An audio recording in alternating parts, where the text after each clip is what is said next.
Boa noite, a graça e a paz do Senhor Jesus Cristo, aos membros da Igreja de Soteco, aos irmãos em Cristo, de outras localidades, aos amigos, àqueles que nos visitam. Deus abençoe todos vocês. Nós estamos iniciando mais um estudo bíblico online, nesses tempos de pandemia. Essa é a forma que a Igreja Congregacional do Soteco encontrou para continuar pregando o Evangelho, ensinando a palavra de Deus a todos aqueles que estejam interessados em aprendê-la, em viver de acordo com ela. E você é nosso convidado. As pessoas já estão entrando.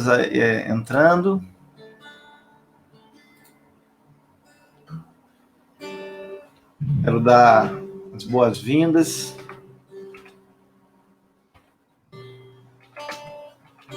Olha aí.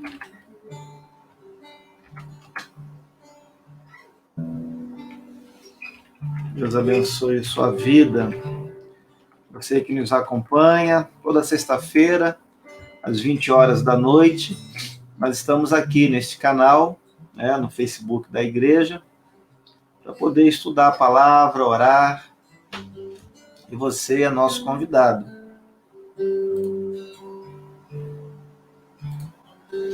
Ok? Deixa eu ver quem é que já está aqui. Olha aí, ó. Luiz Eduardo, já dando boa noite, a paz do Senhor. A Isabel também, diaconisa. Deus abençoe também sua vida.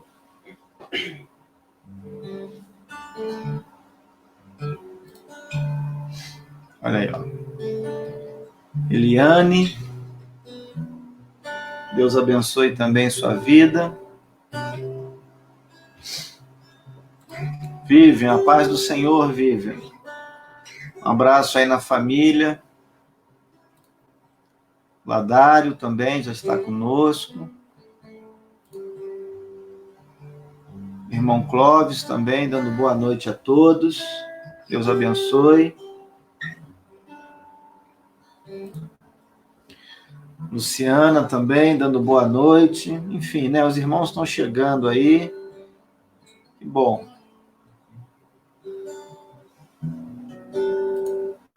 Minha tia Lota, como sempre, aí toda sexta-feira, ela está firme e forte aí com a gente. Deus te abençoe, tia. Mesquita presente, né, tia? Um abraço aí do meu tio, dos meus primos. Deus abençoe a senhora. Olha aí. Maria Catrinque também, chegando. Bacana, o pessoal está entrando aí, acompanhando, isso é muito legal, né? Especialmente porque é a palavra de Deus, né, que nós vamos estudar.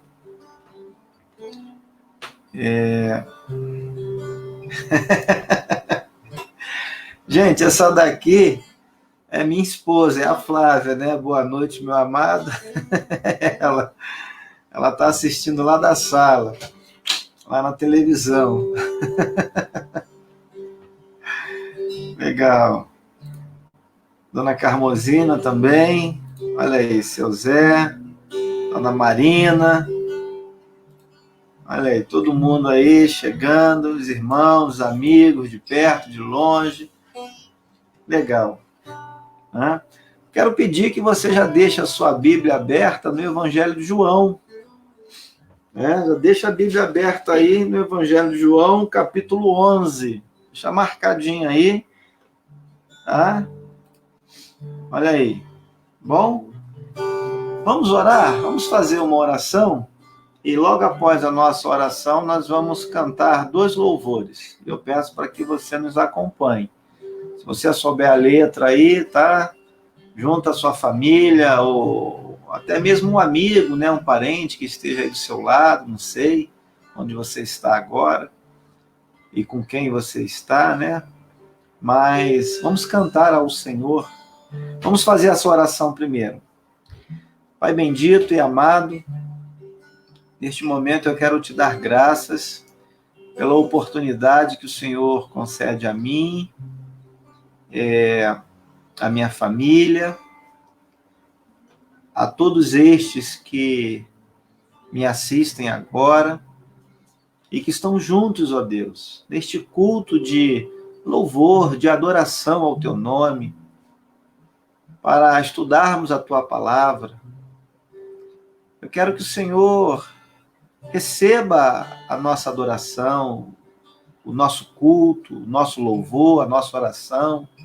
Eu peço, Senhor, que em nome de Jesus, o Senhor fale conosco, fale com o teu Espírito, fale com tua palavra, fale ao nosso coração. Louvado seja o teu nome, Senhor. Onde esta palavra entrar, onde houver alguém agora conectado conosco, para ouvir estes louvores que vamos entoar, para expor a tua palavra, ó Deus, que o Senhor abençoe, que o Senhor trabalhe na mente, no coração destas vidas, a fim de que cada um de nós possa ser edificado, transformado. Ajuda, Senhor, aquelas famílias que estão precárias, vivendo de forma precária, em seus relacionamentos, talvez até mesmo uma necessidade material. O Senhor conhece. Ajuda, Senhor, aquele pai, aquela mãe, aquele filho. Ajuda, ó Deus, para que haja carinho, respeito, consideração, para que haja fé, para que haja comunhão, para que haja saúde, para que haja alimento sobre a mesa. Ajuda, ó Deus, com a tua graça, com o teu amor. Ó Deus querido e amado, recebe a nossa adoração, a nossa gratidão, o nosso reconhecimento por tua majestade, pelo teu poder, pela tua glória, Senhor. Obrigado por tudo, meu Deus. Louvado seja o teu nome. Eu oro em nome de Jesus Cristo. Amém. Vamos louvar. No início eras a palavra, com Deus o Altíssimo.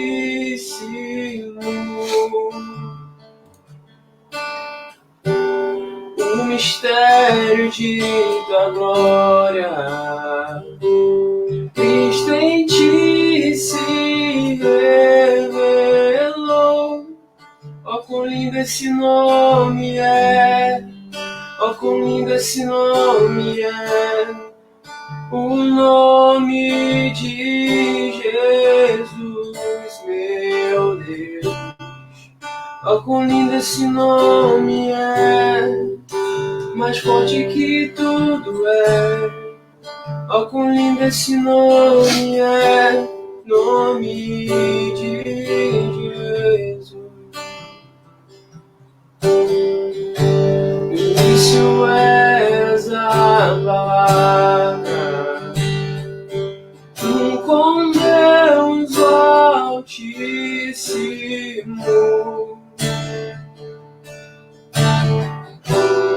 O mistério de tua glória, Cristo em ti se revelou. Oh, quão lindo esse nome é! Oh, quão lindo esse nome é! O nome de Jesus, meu Rei. Oh, quão lindo esse nome é! Mais forte que tudo é. Oh, quão lindo esse nome é, nome de Jesus. quão lindo esse nome é, nome de Jesus.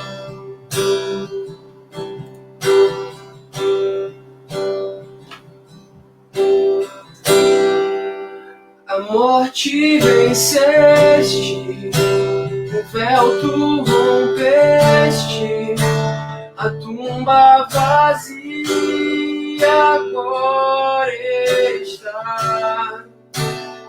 Tu é o reino, tu é a glória, acima de todo nome está. És invencível, inigualável, hoje pra sempre reinarás. Teu é o reino, tu é a glória, acima de todo nome está.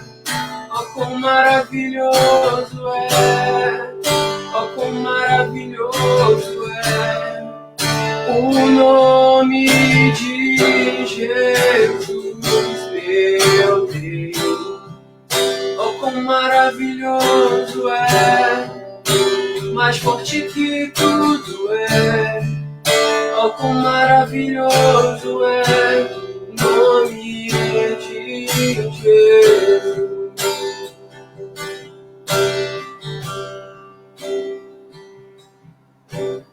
Tu és soberano sobre a terra, sobre os céus, tu és Senhor absoluto.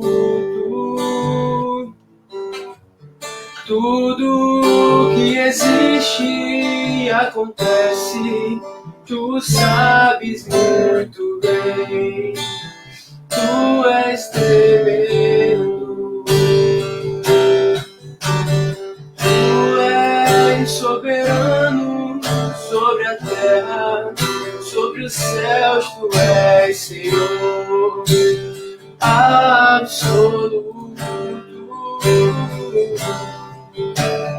Tudo que existe e acontece, tu sabes muito bem. Tu és tremendo, e apesar dessa glória que tens, tu te tornas comigo também. E esse amor tão grande eleva-me, amar-me a ti. Tu és tremendo,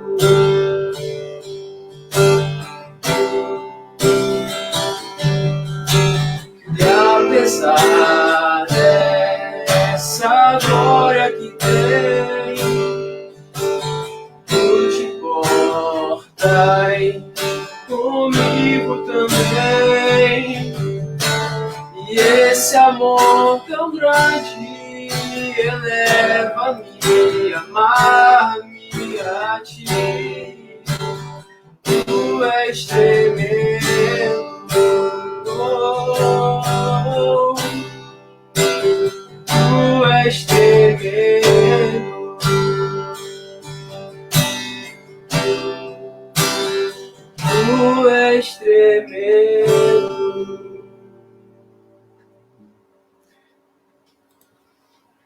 Amém, amém, amém. Graças a Deus. Bom, irmãos, antes de eu compartilhar minha tela com você, eu quero pedir que oremos, né? Que tenhamos mais uma palavra de oração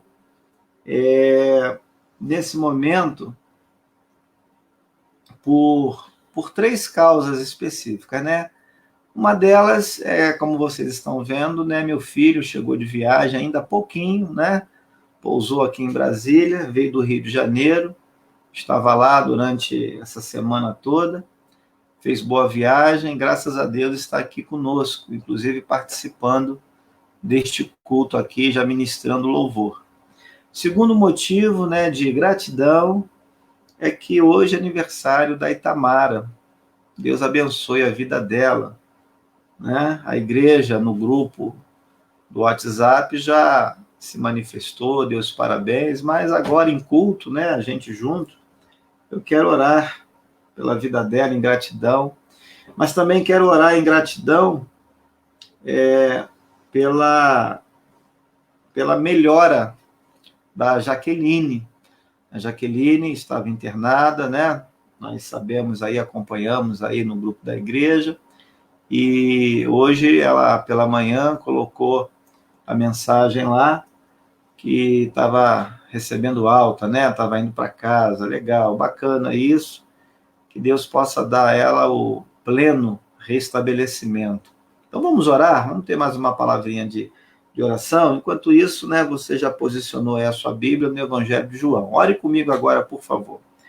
Senhor, eu quero te agradecer pelo retorno do meu filho, que esteve no Rio de Janeiro, graças à tua bondade, ao teu amor, graças à tua misericórdia, ele está aqui conosco agora, em nosso lar, participando deste culto e nos conduziu em louvor, ó Deus, à tua presença. Muito obrigado pela tua proteção para com a vida dele. Também te agradeço pelo aniversário da Itamara. O Senhor, com graça, concedeu a ela mais um ano de vida. Que o Senhor possa derramar sobre ela as tuas bênçãos. Que o Senhor possa fortalecê-la, edificá-la. Também oro em gratidão pela vida da Jaqueline, que durante esta semana também esteve mal, esteve internada, mas hoje, Senhor, transmitiu para nós essa alegria de saber que ela obteve alta médica e já pôde ir para casa. Mas te pedimos ainda, Senhor, os teus cuidados para com a vida dela. Rogamos para que o Senhor a restabeleça plenamente, que ela recupere totalmente o seu vigor e volte logo, logo às suas atividades normais. Desde já, ó Pai, queremos, então, te dar graças, te agradecer, porque o Senhor é bom. Recebe o nosso culto, nossa gratidão, nosso louvor, em nome de Jesus Cristo. Amém. Bom, irmãos, eu vou agora, então, compartilhar com vocês a minha tela, tá bom? Compartilhar aí com você a minha tela, para que a gente possa... olha aí, para que a gente possa estudar juntos aí o Evangelho, tá? De João. Tudo bem? Então, vamos lá. Nós estamos, às sextas-feiras, estudando o quarto Evangelho. João é o quarto Evangelho, né? Quem escreveu João foi o próprio João, tá certo? Parece meio óbvio, mas nem sempre é assim na Bíblia. Você concorda comigo? Por exemplo, existe uma carta que leva o nome de Timóteo, 1 Timóteo, e outra carta com o mesmo nome, só que 2 Timóteo, a segunda carta. Quem escreveu essa carta? Foi Timóteo? Não, foi o apóstolo Paulo. Né? Então, às vezes pode parecer óbvio para alguns, para aquelas pessoas que já estão mais adiantadas, né? Já conhecem um pouco mais a Bíblia. Mas como nós estamos no estudo bíblico e o conhecimento de todos nem sempre é nivelado, né? Uns sabem mais, outros sabem menos. Então, de uma forma didática, né? Pedagógica, a gente comenta esses detalhes para que os irmãos, então, possam aprender sempre um pouquinho mais, tá bom? Bem, avançando aqui, olha só, nós destacamos, desde o início do estudo do capítulo 11, um versículo-chave. Na verdade, são dois, né? Versículos-chave. capítulo 11, 25 e 26, né? Versos 25 e 26, que dizem o seguinte: disse-lhe Jesus, eu sou a ressurreição e a vida, quem crê em mim, ainda que morra, viverá, e todo o que vive, olha aí, hein? E todo o que vive, presta atenção, olha só, todo o que vive e crê, né? Crê em quem? Olha aqui, crê em mim, isso aqui é importante, não morrerá. Essa é uma promessa. A Bíblia está cheia de afirmações a respeito da garantia da nossa salvação, da salvação daqueles que creem em Jesus. Repito, é por isso que não cremos na perda da salvação. Porque Jesus está garantindo, ele está prometendo, ele está afirmando que quem vive e crê nele não morrerá eternamente. Então não existe a possibilidade da pessoa estar salva hoje e amanhã não está. Hoje ela não morre eternamente e amanhã ela morre eternamente. Jesus não colocou essa circunstância quando ele proferiu esse verso. Ele disse: todo aquele que vive e crê em mim não morrerá. Você entende isso? Só que a oportunidade de crer em Jesus é nesta vida. Não existe a possibilidade de você morrer sem crer em Jesus e ainda assim, por exemplo, gozar de uma boa vida depois, gozar da graça de Deus numa vida futura. Não existe. A oportunidade de crer em Cristo para futuramente ter a vida eterna é agora, enquanto você está vivo. Então, a oportunidade é dada a você no presente, neste momento. Então, se você ainda não creu em Jesus, olha, eu convido você, ore pedindo que Deus regenere seu coração, que o Espírito Santo atue em você, arrependa-se dos seus pecados, confesse Jesus Cristo como Senhor e Salvador da sua vida. Agora, não deixe para depois. Você não sabe quanto tempo ainda te resta nesta vida. Jesus falou: quem vive e crê, tá bom? Bem, o alvo da nossa lição é estudar, né, e a fim de confirmarmos o poder de Jesus sobre a vida e sobre a morte. É isso que nós pretendemos enfatizar aqui com este estudo. Jesus é o único que tem poder sobre a vida e a morte. Ele dá a vida, ele a sustenta, mas ele também tira a vida. Tá? Quando Jesus tira a vida de alguém, não há outra pessoa capaz de dar a vida novamente. Só Jesus tem esse poder. E porque ele tem esse poder, ele pode então nos garantir a vida eterna, a ressurreição. Veja, nós não cremos em reencarnação. Nós cremos em ressurreição. Qual é a diferença, pastor? É a seguinte: na reencarnação, o seu espírito reassume um outro corpo. E aí você passa a levar uma nova vida completamente desassociada da sua vida anterior.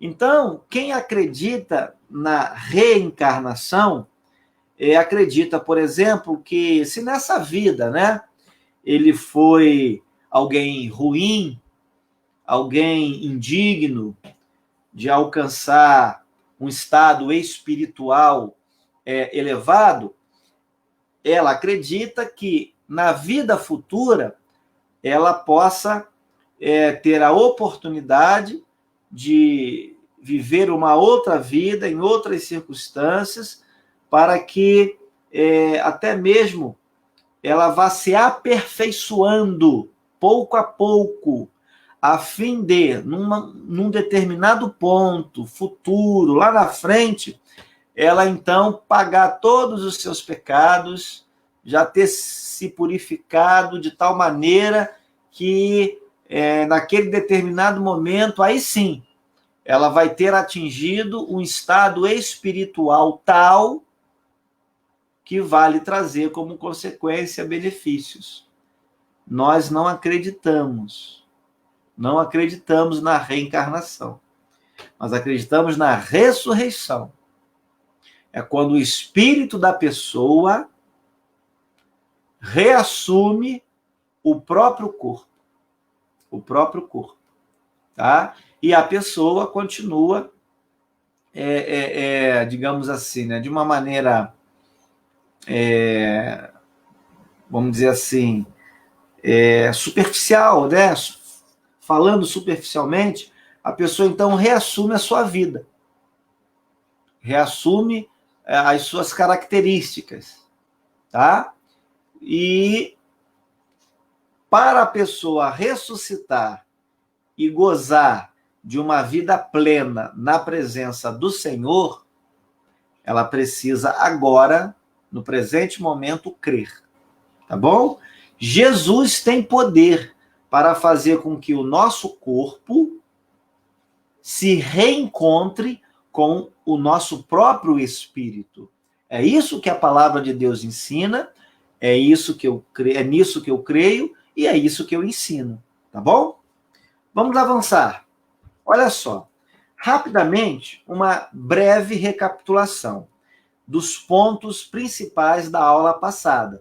Você que esteve conosco na sexta-feira anterior deve se lembrar. Se você não se lembra, ficam aqui as dicas para você. Veja só, na aula passada, nós comentamos o pano de fundo do episódio envolvendo a morte de Lázaro, a angústia da família dele, especificamente as irmãs, Marta e Maria. Tá? Nós fizemos esse comentário. E nós aproveitamos, então, para dizer que todo aquele episódio, de certa forma, foi, digamos assim, previsto pelo Senhor para que a glória de Deus pudesse ser revelada, a glória do Pai. E não somente ela, mas também a autoridade do Filho. Naquele episódio, Deus se mostrou poderoso, glorioso, majestoso. E o Filho demonstrou a sua autoridade sobre a morte, quando ele ressuscitou Lázaro, apenas com a sua palavra. Um outro ponto que nós destacamos na aula passada foi que, em meio àquele cenário todo, né, em meio àquele acontecimento, os próprios discípulos de Jesus foram provados. Você deve se lembrar que Jesus os convidou para irem juntos a Jerusalém. Você lembra disso? E eles temeram, eles ficaram com medo, porque em Jerusalém Jesus já tinha sido ameaçado. E eles estavam com medo de perder a vida. Eles estavam com medo de também sofrer ameaças. Só que nós, como discípulos, como igreja, como seguidores do Senhor, muitas vezes somos e seremos desafiados a ousar para poder realizar a obra do Senhor e não ficar estagnado, não ficar calado, enfrentar as retaliações das trevas, né? a enfrentar muitas vezes o escárnio, a ironia, a perseguição religiosa. Nós somos desafiados também. Um outro ponto que nós ressaltamos na sexta-feira passada foi a provação da família de Lázaro. Veja, caminhar com Cristo não significa viver uma vida tranquila, né, como todos gostariam no presente século, na presente era. Não. Muitas vezes, nós individualmente, a nossa família vai ser provada. A família de Lázaro foi provada. A família de Lázaro foi desafiada a crer no poder de Deus. Você lembra que Marta e Maria estavam ansiosas pela chegada do Senhor Jesus Cristo, lá na aldeia, lá na casa delas? E Jesus demorou 4 dias para chegar. Quando Jesus chegou, Lázaro já estava morto há 4 dias. E elas estavam meio que céticas quanto ao poder de Jesus para fazer Lázaro ressuscitar naquela hora, naquele momento. Você lembra? Muitas vezes, queridos, a nossa família é desafiada a crer no poder do Senhor, a crer nas promessas de Deus registradas nas Escrituras. E, finalmente, depois de todas aquelas cenas, o Senhor, então, ressuscita o morto. Ele faz o milagre. Ele clama e o morto ouve a voz do Senhor, do Criador, do seu Criador, do doador da vida, e volta à luz, volta a respirar. Não é isso? Agora, tem um detalhe. Qual foi o detalhe aqui? O detalhe é que Jesus mandou tirar a pedra. Você lembra? Então, as pessoas que estavam ali presenciando todas aquelas cenas, né, todo aquele acontecimento, elas tiveram que agir. Tiveram que agir.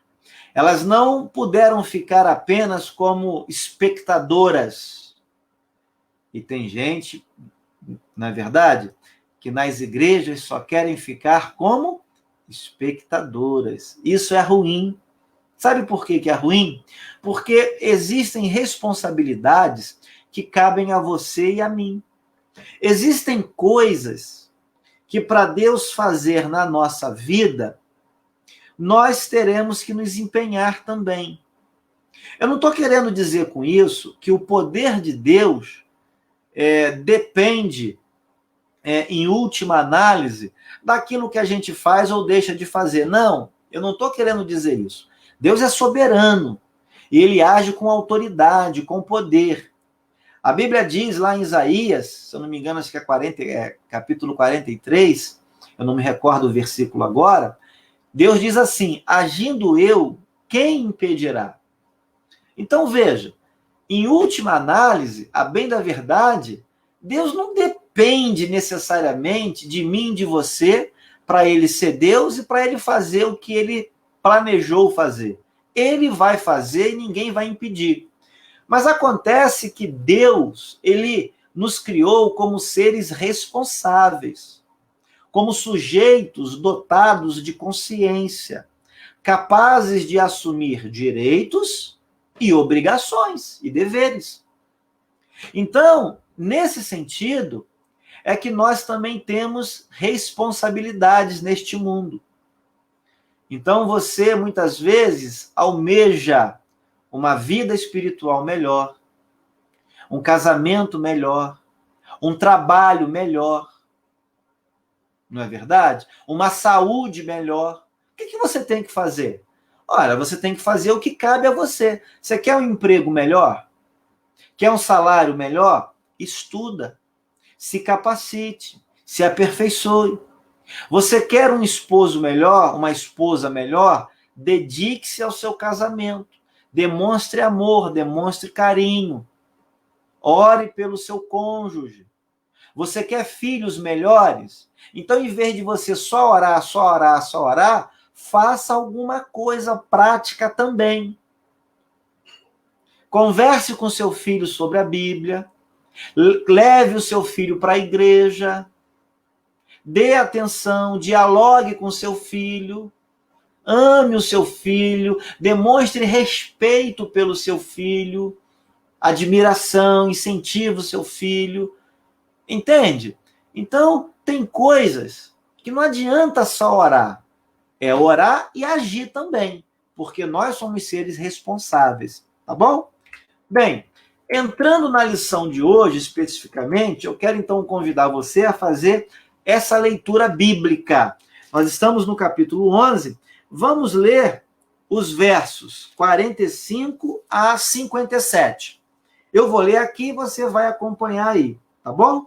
Vamos lá. Muitos, pois, dentre os judeus que tinham vindo visitar Maria, vendo o que fizera Jesus, creram nele. Outros, porém, foram ter com os fariseus e lhes contaram dos feitos que Jesus realizara. Então, os principais sacerdotes e os fariseus convocaram o sinédrio, uma espécie de tribunal religioso, e disseram: que estamos fazendo, uma vez que este homem opera muitos sinais? Eles ficaram bravos com Jesus, estavam com inveja, né? Olha lá. Se o deixarmos assim, todos crerão nele. Depois virão os romanos e tomarão não só o nosso lugar, mas a própria nação. Caifás, porém, um dentre eles, sumo sacerdote naquele ano, advertiu-os, dizendo: vós nada sabeis, nem considerais que vos convém que morra um só homem pelo povo, e que não venha a perecer toda a nação. Olha que ideia ardilosa de Caifás. Caifás era o sumo sacerdote da época. Ele era o soberano ali entre os religiosos, entre os judeus ali. Do sinédrio, ele era o principal, era o sumo sacerdote. E olha a trama de Caifás. Ele está tentando persuadir os demais a matar Jesus. Continuando aqui no versículo 51. Ora, ele não disse isto de si mesmo. Agora é João que está falando, né? Ele não disse isto de si mesmo, mas, sendo sumo sacerdote naquele ano, profetizou que Jesus estava para morrer pela nação, e não somente pela nação, mas também para reunir em um só corpo os filhos de Deus, que andam dispersos. Então veja que a morte de Jesus já foi premeditada. A morte de Jesus tinha um propósito específico. Qual era esse propósito? Você percebeu aqui no versículo 52 que propósito foi esse? Reunir em um só corpo os filhos de Deus que andam dispersos. Veja só. Há mais de 2000 anos, Jesus já sabia que, como consequência da morte dele, eu e você seríamos reunidos em um só corpo, a igreja. Não é interessante? Não é interessante? A morte de Jesus já foi providencial para você e para mim. Impressionante isso, né? Então veja que a salvação, queridos, ela não acontece por acaso. Nós estamos em 2020. Jesus não está salvando ninguém por um acaso em 2020. Não salvou ninguém por acaso em 2019, nem vai salvar ninguém por acaso em 2021. Jesus já sabe. Isso já foi previsto no céu. Veja que João tem esse entendimento. O que João está dizendo? Olha, a morte de Jesus já foi providenciada para que, por intermédio dela, os filhos de Deus possam ser reunidos. Eu e você, desde a eternidade, já éramos filhos de Deus. Só que nós, nesta vida, andávamos como? Até então, antes de nós sermos despertados pelo Evangelho, e a Bíblia diz que a fé vem pelo ouvir, ouvir a pregação, ouvir a palavra, ouvir o Evangelho. Então, antes de nós sermos despertados por meio do Evangelho, antes do Espírito Santo soprar no nosso coração, tocar no nosso coração, nós andávamos como nesta vida? Dispersos, desgarrados. Nós éramos ovelhas desgarradas. Nós éramos ovelhas distantes, fora do aprisco. E aí Jesus então morre, pensando em você, pensando em mim, pensando naqueles que viriam a ser chamados por meio da pregação. E João entende isso. E ele registra aqui no seu evangelho. Verso 53, então. Desde aquele dia, resolveram matá-lo. Olha só o plano.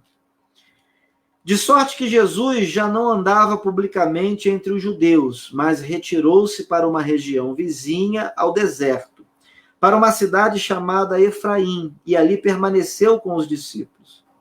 Estava próxima a Páscoa dos judeus, e muitos daquela região subiram para Jerusalém, antes da Páscoa, para se purificarem. Lá procuravam Jesus, e estando eles no templo, diziam uns aos outros: que vos parece? Não virá ele à festa?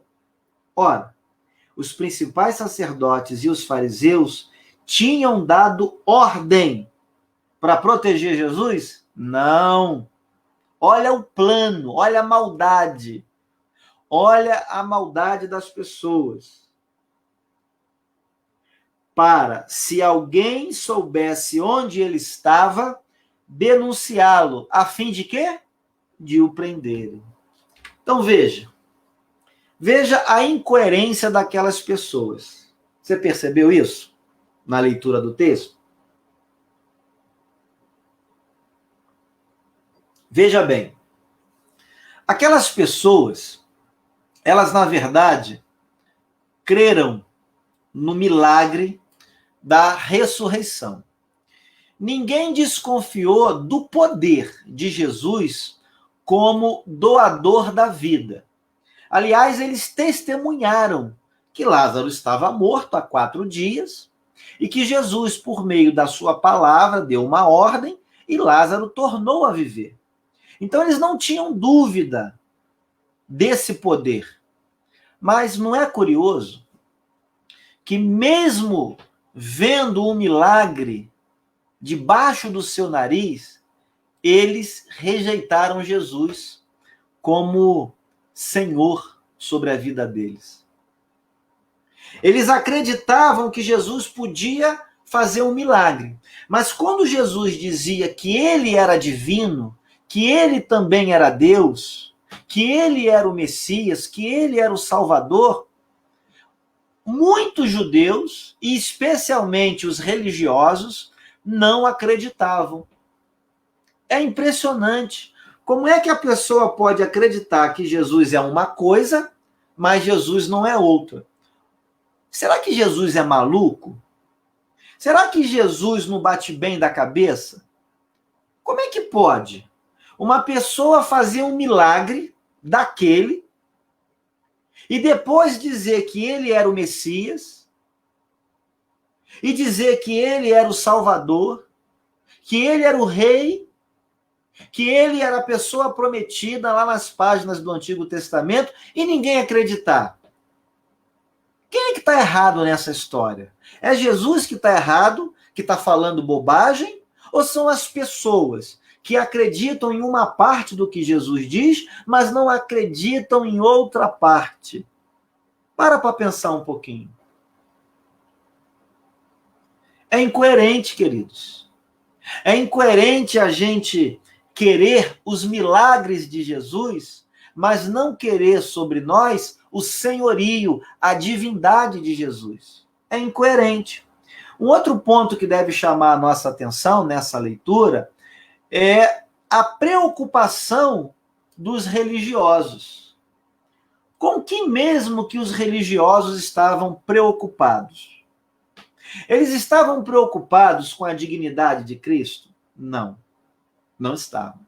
Eles estavam preocupados em honrar a Cristo? Não, não estavam. Eles estavam preocupados com o quê? Com o próprio prestígio, com a própria condição. Diante de quem? Ora, diante do Império Romano, diante do governador, diante do imperador, diante das autoridades romanas. Eles queriam preservar o seu próprio prestígio. e estavam pouco se lixando com o prestígio de Jesus. Aliás, estavam até tentando matá-lo, não é? Para que ele não tivesse, digamos assim, adeptos. Estavam querendo sufocar aquele acontecimento, a fama de Jesus. Eles estavam tramando um plano para que Jesus pudesse desaparecer do mapa. Tudo para que eles mesmos continuassem com os seus próprios seguidores. Você já viu hoje em dia alguns líderes religiosos brigando por audiência?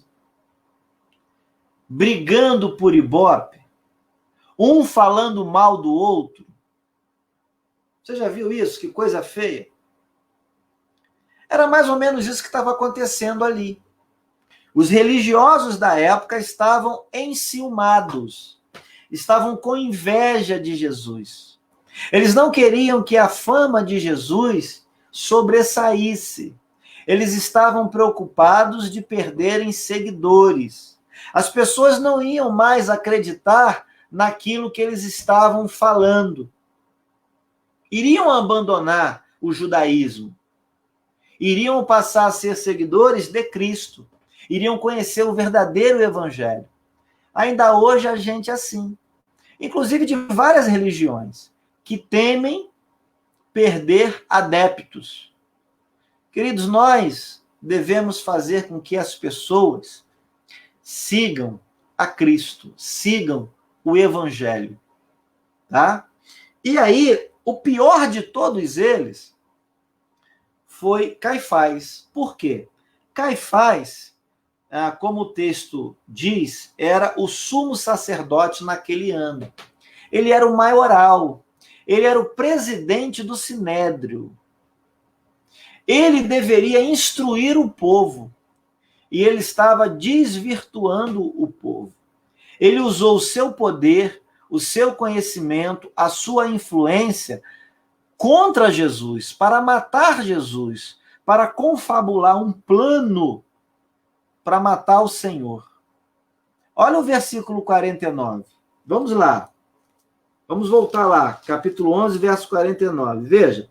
Caifás, porém, um dentre eles, sumo sacerdote naquele ano, advertiu-os dizendo: vós nada sabeis, nem considerais que vos convém que morra um só homem pelo povo, e que não venha a perecer toda a nação. Ou seja, Caifás estava preocupado com a possibilidade do Império Romano se rebelar contra os judeus. E se isso acontecesse, a liderança religiosa seria culpada, né, de sedição contra o Império Romano, de insubmissão. E aí ele começou a ficar preocupado. Aí ele pensou o seguinte: olha, o que vale mais a pena? A gente acabar com a vida de um homem para poupar a nossa pele, né? A gente o acusa, o entrega ao Império Romano, pede a morte dele, a pena capital, e aí a gente se vê livre, ou a gente deixa ele vivo, ele continua fazendo os milagres, ele continua pregando, as pessoas vão continuar se convertendo, seguindo a ele, e aí Roma vai ficar muito brava conosco, Roma vai ficar chateado, Roma vai achar que a gente está compactuando com isso, e aí eles vão vir contra nós. E aí nós vamos acabar morrendo também. Nós vamos acabar pagando também um alto preço por isso. Então, entre essas duas possibilidades, o que Caifás pensou e induziu o povo a pensar? Não, é melhor a gente acabar com Jesus do que Roma acabar conosco. Veja, que coisa feia, não é? Aí, pessoal, a pergunta que a gente faz é a seguinte: será que nós somos invejosos também? Os líderes religiosos estavam com inveja. E eles estavam mais preocupados com a sua própria condição. Olha o que João, o evangelista, vai dizer aqui mesmo, no capítulo 3 agora, versículos 30 e 31. João disse o seguinte: convém que ele cresça. Esse ele aqui, se você abrir lá no capítulo 3 e ler o texto todo, você vai ver que esse ele é Jesus. João está se referindo a Jesus. Esse João, aí você tem que ter cuidado, tá bom? Essa passagem foi registrada no Evangelho de João, mas quem disse essas palavras foi João Batista. São pessoas diferentes. São dois Joões, entendeu? Distintos. Pessoas distintas. João Batista e João o Evangelista. Tá ok? Então, o João Batista disse o seguinte: convém que ele cresça e que eu diminua. Quem vem das alturas certamente está acima de todos. Quem vem da terra é terreno e fala da terra. Quem veio do céu está acima de todos. Veja como João Batista exalta Jesus. Compare com as palavras de Caifás. Compare com a reação do Sinédrio, com a reação daquelas pessoas que, por inveja, estavam tentando matar Jesus. João está exaltando Jesus. João está colocando Jesus acima de tudo e de todos. E esse é o nosso exemplo. É assim que também nós devemos agir. Nós devemos colocar Jesus acima da nossa denominação. Nós devemos colocar Jesus acima da nossa igreja local. Nós devemos colocar Jesus acima de tudo e de todos. É Cristo quem tem que ser exaltado. A ele toda a honra, toda a glória, todo o louvor, todo o poder. Amém? Bom, olha aí, segundo tópico. Veja só, a prudência de Jesus. Quero fazer uma pergunta para você. Você acha que a fé exclui a prudência? Você acha que porque uma pessoa diz que tem muita fé, ela pode agir sem prudência, sem cuidado, sem sabedoria, sem discernimento? E aí, o que você acha? Você já parou para pensar nisso? Vamos aprender com Jesus. Jesus, ele tinha duas naturezas. A natureza humana e a natureza divina. Nada iria acontecer com Jesus fora do tempo. Tudo que aconteceu com Jesus, desde o nascimento até a sua morte, foi planejado na eternidade. Jesus já veio sabendo o que lhe esperava. Ele sabia, por exemplo, que não seria preso antes da hora. Ele sabia também que não seria crucificado antes da hora. Já havia um dia, um local, uma ocasião, uma data determinados para que tudo isso acontecesse. E Jesus sabia. Jesus sabia. Mas nem por isso Jesus agiu de forma imprudente. Ele tendo todo o poder, ele tendo autoridade, ele sendo Deus, ele não foi imprudente. Nos momentos de perigo, ele soube como agir. Nos momentos em que ele foi ameaçado, ele soube como agir. Então, isso é importante. A fé não exclui a prudência. Tá bom? Veja, olha só.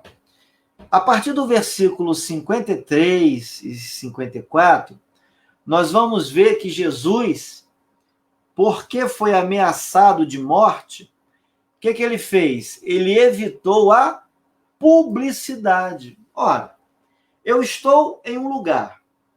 As pessoas querem me matar. Eu vou ficar fazendo o que ali? Por que é que eu vou dar uma de valentão? Por que é que eu vou dar uma de todo-poderoso e vou ficar aqui instigando aquela situação, dando corda. Você está me entendendo? Não. Eu vou ser sábio, eu vou sair do meio dessa gente, porque essa gente não presta. Essa gente quer o meu mal. Eu não vou ficar aqui para brigar, para discutir, não é? Então Jesus faz o quê? Ele se retira. Olha aí para sua Bíblia, no versículo 53. Desde aquele dia resolveram matá-lo. Agora olha para o 54. De sorte que Jesus já não andava publicamente entre os judeus, mas retirou-se para uma região vizinha ao deserto, para uma cidade chamada Efraim, e ali permaneceu com os discípulos. Você está entendendo? Tem gente que é imprudente nas suas decisões, nas suas ações, e aí depois fica se lamentando. Ah, por que que isso aconteceu? Ora, você foi imprudente, você está vendo que o negócio vai dar errado. E aí você insiste em fazer daquela maneira. Isso é imprudência, gente. Isso é imprudência. Nós temos que tomar os cuidados devidos. Nós temos que planejar. Eu fico admirado como as pessoas, às vezes, se metem em determinadas situações e aquilo vai se avolumando, a coisa não é resolvida e vai virando uma bola de neve e depois vira, assim, um buraco sem fundo. E a pessoa está mergulhada lá dentro. Tem gente que é metido a brabo. Não, como é que é? Eu dou um boi para não entrar numa briga, mas também dou uma boiada para não sair. Gente, isso é sabedoria? Claro que não. Jesus, ele se afasta das pessoas. Mas tem gente que gosta de frequentar os piores lugares, se meter com o pior tipo de gente, andar perigosamente, se arriscar, flertar com o pecado, e aí depois vai lá para o gabinete. Pastor, não sei o que está acontecendo. Mas é claro, meu filho. É claro, você não foi sábio, você não foi prudente. Agora você está aí, envolvido nessa situação aí, ó. Está aí, todo machucado, todo arrebentado, né? Todo prejudicado. Não é verdade? Olha aí, não foi prudente. Então, crente, tenha fé, mas tenha sabedoria também, tá? Não se meta em confusão, tem gente que gosta de viver enrolado, tem gente que gosta de rolo, tem gente que gosta do negócio obscuro, tem gente que gosta de viver perigosamente, tem gente que vive flertando com o pecado. Jesus foi sábio, querido. Jesus viu que o negócio ali não estava muito bom, o que ele fez? Se afastou, foi embora, saiu.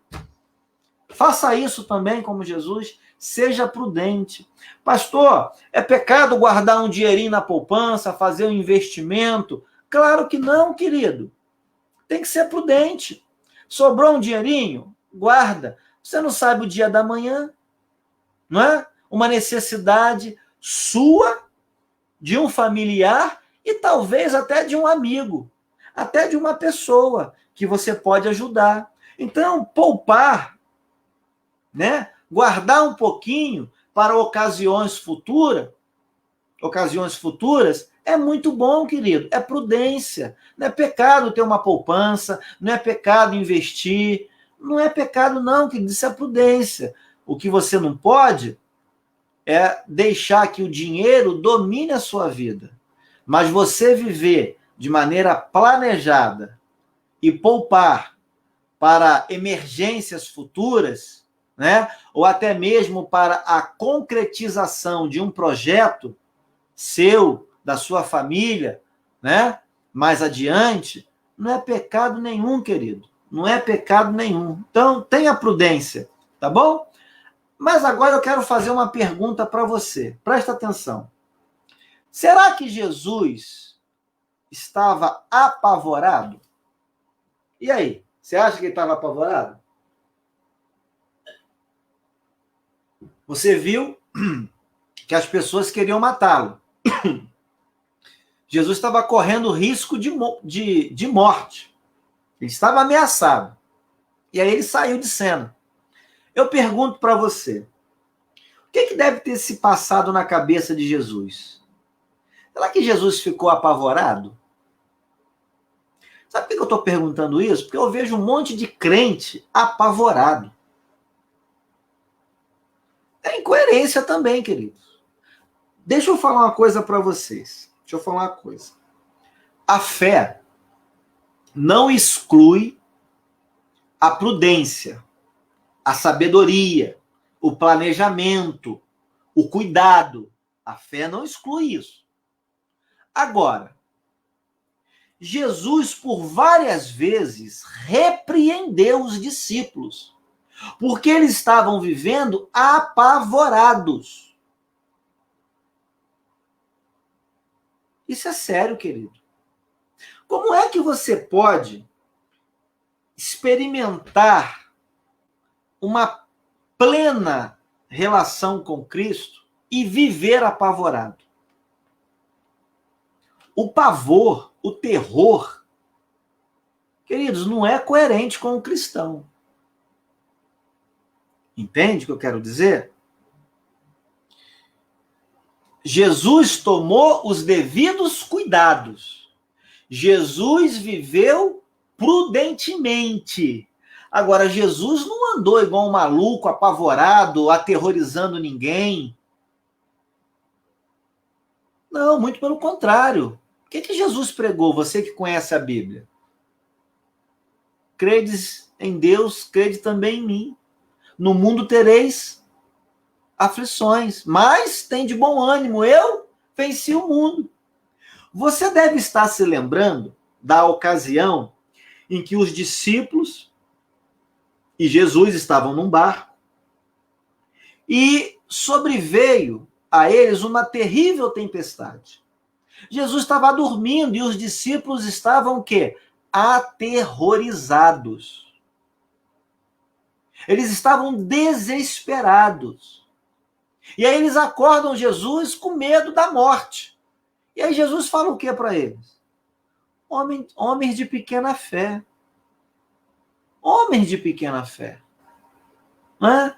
Por que vocês estão aí atemorizados? Tem uma outra passagem também na Bíblia em que eles estão ali na região da Galileia, no mar ali, né? E Jesus vai ao encontro dos discípulos à noite e eles com medo também, numa situação também adversa, eles olham para Jesus e enxergam um fantasma. Olha o que o medo faz com a consciência das pessoas. O medo, querido, faz a gente distorcer as coisas à nossa volta. O medo nos cega, o medo nos paralisa, nos estagna. O pavor, o terror. Eles olharam para Jesus e acharam que era um fantasma. Não é verdade? Você lembra dessa passagem? E era Jesus que estava ali do lado deles, com eles, no meio deles. Então, onde eu quero chegar, querido? Seja prudente, seja sábio. Tome todas as precauções que você puder, mas não viva aterrorizado, não viva apavorado. Não fique paralisado, não fique estagnado. Não, querido, isso não é bíblico. Da mesma forma que a imprudência não é bíblica, o apavoramento, o desespero também não é bíblico. Também não condiz com a fé. Entende? Vamos abrir a nossa Bíblia em João capítulo 10, versículo 17 agora. Vamos lá. João 10, verso 17 e 18. Por isso o Pai me ama, porque eu dou a minha vida para a reassumir. Ninguém a tira de mim, pelo contrário, eu espontaneamente a dou. Tenho autoridade para a entregar e também para reavê-la. Este mandato recebi de meu Pai. Então a resposta está dada. Jesus não estava com medo de ser morto, de ser capturado. Ele só estava agindo com prudência porque ele não queria inflamar os ânimos das pessoas. Ele não queria dar ocasião para o tumulto, para a briga, a discórdia. Então ele sai de cena. Ele sabe que ele só vai ser preso e crucificado no momento em que já foi determinado. Ele não está com medo de morrer. Ele não está com medo de ser preso. Ele sabe que as pessoas não vão conseguir prendê-lo naquela hora, naquela ocasião. Entendeu? Bom, avançando um pouquinho mais agora. Capítulo 12, versículo 1 ao verso 19. Vamos fazer essa leitura para a gente encerrar aqui o estudo bíblico, caminhando já para o final. Vamos ler.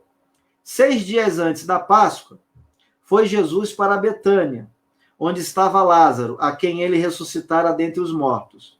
Deram-lhe, pois, ali uma ceia. Marta servia, sendo Lázaro um dos que estavam com ele à mesa. Então, Maria, tomando uma libra de bálsamo de nardo puro, muito precioso, ungiu os pés de Jesus e o enxugou com os seus cabelos. E encheu-se toda a casa com o perfume do bálsamo. Mas Judas Iscariotes, um dos seus discípulos, o que estava para traí-lo, disse: por que não se vendeu este perfume por 300 denários e não se deu aos pobres? Isto disse ele, não porque tivesse cuidado dos pobres, mas porque era ladrão. Olha a denúncia que João faz aqui. Tem gente na igreja que tem uma aparência enorme de piedade. Tem gente dentro da igreja, no meio dos arraiais evangélicos, que faz caras e bocas de santo. Tem gente que fala, que faz e acontece. É tudo mentira, tudo hipocrisia. João, o evangelista, está dizendo que, no fundo, Judas Iscariotes não era esse santarrão que ele parecia ser. A intenção de Judas era completamente diferente. Ele falava uma coisa, mas a intenção no coração dele era outra. Então tem muita gente assim também. Fala, né? Levanta a mão, pula, dá cambalhota, chora, se emociona, né? Grita, né? Faz uma cena. Mas o que está no coração dessa pessoa? Será que a pessoa está sendo sincera? Será que a pessoa é um verdadeiro crente mesmo? É espiritual? Será que a pessoa tem toda essa espiritualidade mesmo que ela diz que tem? Será que ela está afim mesmo de alguma coisa séria com Jesus? Será que ela tem boas intenções para com o reino de Deus mesmo? Ou é tudo fachada? Ou é tudo da boca para fora? Vamos seguir o texto. Isto disse ele, não porque tivesse cuidado dos pobres, mas porque era ladrão. E tendo a bolsa, tirava o que nela se lançava. Olha aí, falso, fingido, hipócrita, mentiroso, ladrão. Não é? Judas aqui era um sem vergonha, traidor. Jesus, entretanto, disse: deixa que ela guarde isto para o dia em que me embalsarem, que me embalsamarem, melhor dizendo. Porque os pobres sempre os tendes convosco, mas a mim nem sempre me tendes. Soube numerosa multidão dos judeus que Jesus estava ali, e lá foram não só por causa dele, mas também para verem Lázaro, a quem ele ressuscitara dentre os mortos. Mas os principais sacerdotes resolveram matar também Lázaro. Veja que coisa. Eles não estavam satisfeitos em matar apenas Jesus. Eles queriam matar Lázaro. Coitado do Lázaro. Acabou de ressuscitar, já ia morrer de novo. Né? Que coisa. Versículo 11. Porque muitos dos judeus, por causa dele, voltavam crendo em Jesus. Eram invejosos. Eles queriam porque queriam tirar Jesus de cena. Não queriam que ninguém seguisse a Jesus. Eles estavam incomodados com os discípulos de Jesus. Jesus estava fazendo discípulo. Jesus estava pregando. Jesus estava curando, estava fazendo milagres. As pessoas estavam crendo em Jesus. O evangelho estava sendo pregado e eles tentaram impedir. Não é? Verso 12. No dia seguinte, a numerosa multidão que viera à festa, tendo ouvido que Jesus estava de caminho para Jerusalém, tomou ramos de palmeiras e saiu ao seu encontro, clamando: Hosana, bendito que vem em nome do Senhor e que é rei de Israel. E Jesus, tendo conseguido um jumentinho, montou-o, segundo está escrito: Não temas, filha de Sião, eis que o teu rei aí vem, montado em um filho de jumenta. Seus discípulos, a princípio, não compreenderam isto.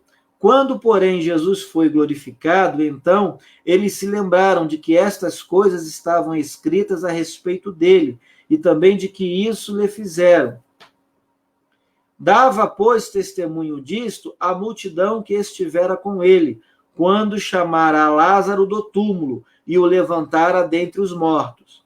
Por causa disso, também, a multidão lhe saiu ao encontro, pois ouviu que ele fizera este sinal, de sorte que os fariseus disseram entre si: Vede que nada aproveitais, eis aí vai o mundo após ele. Veja como os fariseus estão com inveja. Você é invejoso? Você tem inveja do seu irmão? Você tem inveja do seu vizinho? Você tem inveja do seu marido, da sua esposa? Você tem inveja do seu colega de trabalho? Só porque ele está tendo promoção, está tendo sucesso, ele é uma pessoa bem articulada, as pessoas gostam dele. Você é invejoso a esse ponto? Dentro da igreja, quando você não é chamado para concorrer a um cargo, você fica com inveja daqueles que foram chamados? Você fica com inveja daquele irmão, daquela irmã, cujo ministério sobressai, é frutífero? Você fica com inveja, querendo acabar com o ministério daquela pessoa? Querendo dar uma rasteira? Você fica com inveja? Cuidado, hein, porque isso é feio pra caramba, isso não é bíblico, não. Tá? Os judeus aqui, a liderança religiosa, estava com inveja de Jesus. Mas vamos para o começo desse capítulo 12, porque eu quero chamar a sua atenção para um detalhe importante. Veja, Jesus e a família de Lázaro. Eu quero que você perceba o relacionamento de Jesus com a família de Lázaro. Olha os 3 primeiros versículos da sua Bíblia. Por que eu quero chamar a sua atenção para isso? Queridos, existem pessoas e famílias por completo que são interesseiras. Só estão atrás de uma bênção. Só estão atrás de um milagre, de uma resposta, de uma cura, de uma oração poderosa, da unção. Aí Jesus, que é misericordioso, abençoa, dá saúde, cura, dá prosperidade, enfim, faz um milagre. Aí sabe o que a pessoa, e às vezes até mesmo a família faz? Vai embora. Quer nada com Jesus, não quer nada com o evangelho. Você já pensou se a família de Lázaro estivesse clamando a presença de Jesus somente por causa da enfermidade de Lázaro? Que coisa feia, não é? Você conhece gente assim? que só está na igreja procurando a bênção, procurando o milagre, procurando a unção, procurando a resolução dos seus problemas, o pagamento das suas dívidas. Você conhece gente assim, desse jeito? Tem um monte por aí. Tem um monte. Então, a família de Lázaro era diferente, querido. Essa família era diferente. O relacionamento da família de Lázaro com Jesus ia além dos milagres, além da bênção. Eles adoravam o abençoador. Veja, todos os membros daquela família se envolviam com Jesus. Deixa eu fazer uma pergunta para você.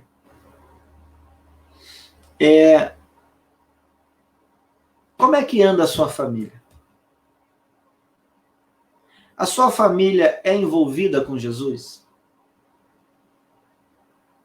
A sua família serve a Cristo, adora a Cristo? Não é bom ter uma família como a família de Lázaro, de Marta, de Maria? Que tal se orássemos pelas nossas famílias? Que tal se você orasse pela vida do seu filho, da sua filha, do seu esposo, da sua esposa, para que, se eles ainda não servem a Cristo, venham a servir? Nós temos que orar pela nossa família.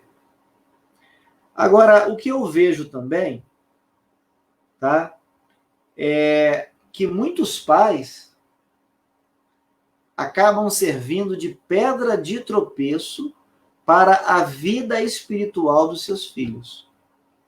E eu vejo o contrário também, que muitos filhos acabam atrapalhando o ministério dos seus pais. Isso também acontece. Então tem de tudo. Tem o pai e a mãe que não querem nada com Jesus. Aí depois vão lá no gabinete reclamar porque o filho ou a filha está assim, está assado. Mas se eles mesmos não têm o costume de ir à igreja e arrebanhar os filhos também para a igreja, se os próprios pais não têm o costume de participar do culto com os filhos, ora, fica difícil os filhos se tornarem uma bênção. O exemplo vem de casa, querido. Não é verdade? E também tem um contrário. Tem pai e mãe que sofrem porque os filhos não querem nada com Jesus, não querem nada com o Evangelho. Eu clamo a Deus para que a minha família e a sua sejam como a família de Lázaro, Marta e Maria, em que os membros da família verdadeiramente eram envolvidos com o Mestre. Veja, o texto vai dizer que Marta servia a Cristo. Ela estava trabalhando para que Jesus tivesse um bom alimento. Ela estava cuidando da hospedagem de Jesus. Lázaro, por sua vez, como o homem da casa, ele estava servindo como anfitrião. Ele estava recebendo Jesus. Ele estava acomodando Jesus dentro do seu próprio lar, fazendo ali a recepção, dando as boas-vindas. E Maria? O que Maria fez? Ela ungiu o Senhor, demonstrando o quê? Honra. Então veja que família abençoada. É por isso que quando você vai lá no capítulo 11, né? Versículo 5. Vai lá, capítulo 11, versículo 5. Olha o que o evangelista João registrou aqui. Ele disse o seguinte: ora, amava Jesus a Marta e a sua irmã, Maria, e a Lázaro. Percebeu?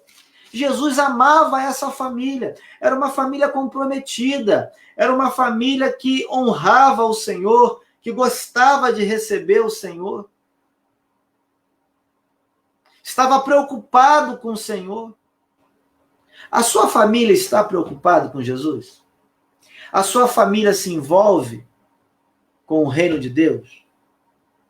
A sua família honra a Cristo? Para pensar um pouquinho. Pensa naquilo que vocês fazem e naquilo que vocês deixam de fazer. Agora, presta atenção em Judas Iscariotes. Eu já falei para você, né? Judas era o quê? Ladrão, mentiroso, falso. O coração de Judas estava no dinheiro, na riqueza. E por causa do dinheiro, ele traiu Jesus. Olha, tem muita gente que não traz Jesus por 30 moedas, como Judas traiu. Mas tem gente que por causa do dinheiro, do amor ao dinheiro, nega a fé, nega as escrituras, nega os seus princípios cristãos, nega a palavra de Deus por causa do dinheiro. Cuidado, hein? Cuidado, cuidado. Judas era aquela pessoa que tinha um discurso bonito. Não, vamos pegar esse produto, vamos vendê-lo, e o dinheiro que a gente arrecadar, a gente vai doar para os pobres. Vamos fazer uma boa ação. Mal sabia ele que Jesus conhecia o coração dele. E que no coração dele havia o quê? Mentira, hipocrisia, falsidade. Então tem gente assim também. Fala, fala, fala. Mas na hora do vamos ver, na hora da comprovação, aí é que a gente vê quem é crente e quem não é crente. Quem é discípulo e quem não é discípulo. Quem segue Jesus e quem não segue. Quem está disposto a morrer por Jesus e quem não está. Quem está disposto a pregar o evangelho e quem não está. Não é verdade? Bom, para finalizar então, os opositores também queriam matar Lázaro. Que coisa, né? Gente, ainda hoje existem pessoas, instituições que se opõem à igreja, que se opõem ao evangelho. Se pudessem, tiravam a igreja do mapa, fechavam todas as igrejas. Em alguns países,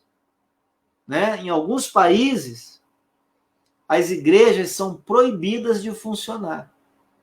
Em alguns países, os evangélicos são proibidos de pregar a palavra de Deus.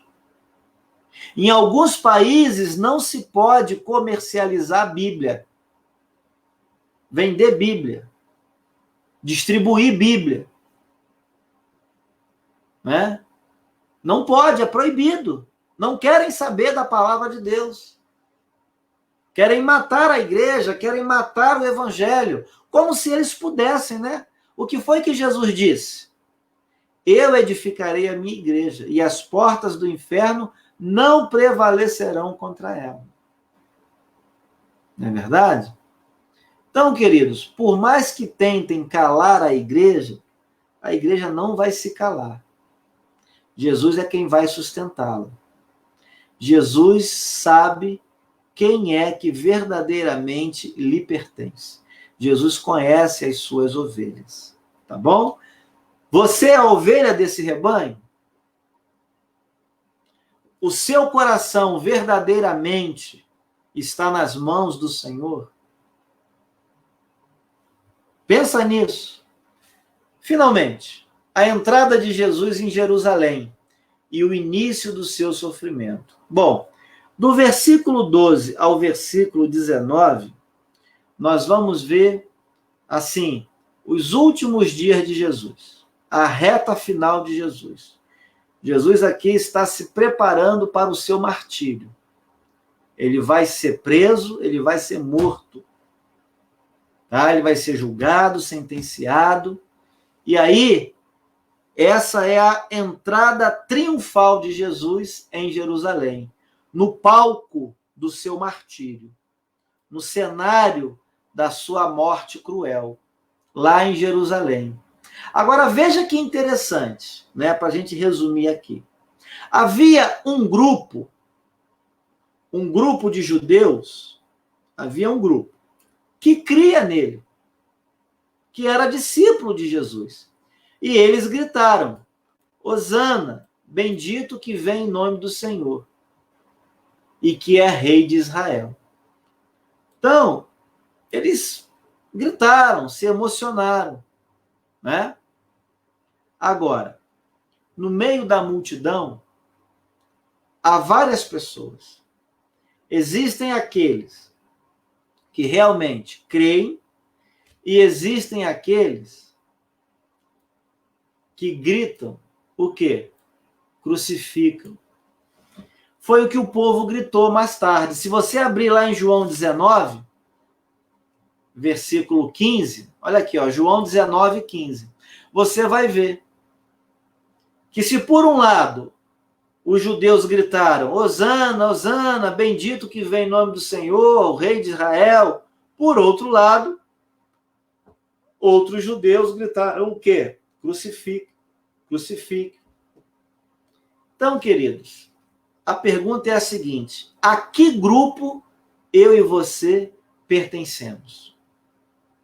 Nós pertencemos ao grupo que honra Jesus ou que está traindo Jesus pelas costas, que quer ver Jesus distante, que não quer compromisso nenhum com Jesus, que não quer compromisso nenhum com o reino de Deus? Igreja, você que me ouve, fique alerta. No meio da multidão, há gente de todas as espécies. Há gente de tudo que é tipo. Há quem esteja se relacionando com Jesus sinceramente e há quem esteja se relacionando com Jesus falsamente. Tá bom? Fique atento, ok? Bom, assim a gente encerra, tá ok? E eu quero aqui voltar, tá bom? Olha aí. Vamos dar por encerrado esse estudo, agradecendo a Deus por mais essa oportunidade, tá? Peço que Deus abençoe a sua vida. Na próxima sexta-feira nós vamos continuar com esse estudo bíblico. Mas, né, domingo também é dia de culto, tá bom? Tem muita gente aí que não participa das atividades da igreja e nós queremos aqui recomendar, enfatizar a importância de nós, como corpo de Cristo, estarmos juntos. A maneira de estarmos juntos, no momento, é esta. É de forma virtual. Mas fica aqui o nosso incentivo. Você que é crente, você que é membro do corpo, faça parte efetivamente do corpo. Tem muita gente dizendo aí que faz parte do corpo de Cristo, mas vive mais longe do que dentro do corpo mesmo. Então, não seja mais um dessas pessoas, tá bom? Viva unido ao corpo, afinal de contas, nós somos membros uns dos outros, membros do corpo. Vamos aprender a palavra de Deus, vamos estar juntos, vamos tirar um período de oração de uns pelos outros, tá bom? Então, que Deus te abençoe, um grande abraço e para aqueles que gostam do estudo bíblico, até sexta-feira. Mas, para os membros da Igreja Evangélica Congregacional do Soteco, especialmente, culto, domingo. Acompanhe aí as mensagens no grupo, tá legal? Deus abençoe, um grande abraço para vocês todos, um beijo no coração.